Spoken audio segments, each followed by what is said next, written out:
আসসালামু আলাইকুম everyone, I hope সবাই অনেক ভালো আছেন। আজকে নিয়ে আসলাম ছুটির দিনের একটি ব্লগ। তো আমাদের যখন ছুটি বা হলিডে থাকে মানে আমার হাজব্যান্ডের অফ ডে এবং আমার নিজেরও ক্লাস থাকে না, তখন বাসায় যা যা করি সারাদিন, তো সেটাই আপনাদের সঙ্গে জাস্ট শর্টকাটভাবে একটু শেয়ার করলাম।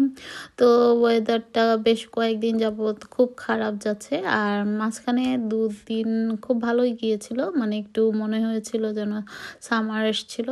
তো আবার দেখলাম হঠাৎ করে আবার চেঞ্জ, 2 দিন ভালো 2 দিন খারাপ এরকম আর কি। তো যাই হোক, ছুটির দিনে ঘর দুয়ার একটু পরিষ্কার না করলে কি আর চলে। তো সমস্ত কিছু ঝেড়ে এখন ঘরটাকে হুবার মেরে নিচ্ছি। তো হয়তো ভিডিওতে তেমন হয়তো ভাবছেন যে এটা আবার কেমন করে হুবার মারা, আসলে খুব ভালো মতোই দিয়েছি। এখানে আসলে ওভাবে ডিটেলসভাবে তো আর ভিডিও করিনি, যার জন্য জাস্ট একটু একটু করে জাস্ট আপনাদের সঙ্গে শেয়ার করাই আর কি। তো এই তো সমস্ত কিছু কোনাকানি যা আছে উপর নিচে সমস্ত কিছু ওভার করে নিচ্ছি।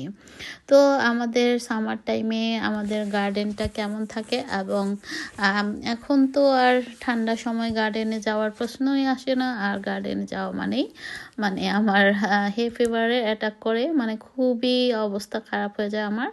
তো যাই হোক, আমি তো গরমের দেশ থেকে এসেছি, মানে বাংলাদেশ তো মানে এত গরম থাকে, তো সেখানেও যেমন সহ্য হতো না বেশি গরম, এখানে এসে বেশি ঠান্ডা সহ্য হয় না, কি আর করা। তো সেভাবেই থাকতে হয়। তো বাহিরে যতটা সম্ভব আমি কম যাওয়ার চেষ্টা করি, মানে বিশেষ করে আমাদের ব্যাক গার্ডেনে।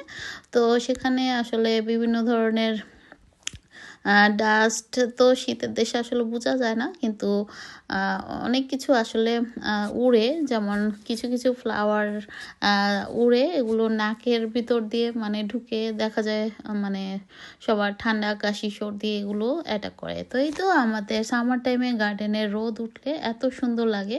তো আমার হাজব্যান্ড ঘাসগুলো কাটে, তার একটা এক্সট্রা ডিউটি বেড়ে যায়। তো এই তো আমি সমস্ত আশেপাশে যে মানে ফেন্স লাইনের মধ্যে যে কাটা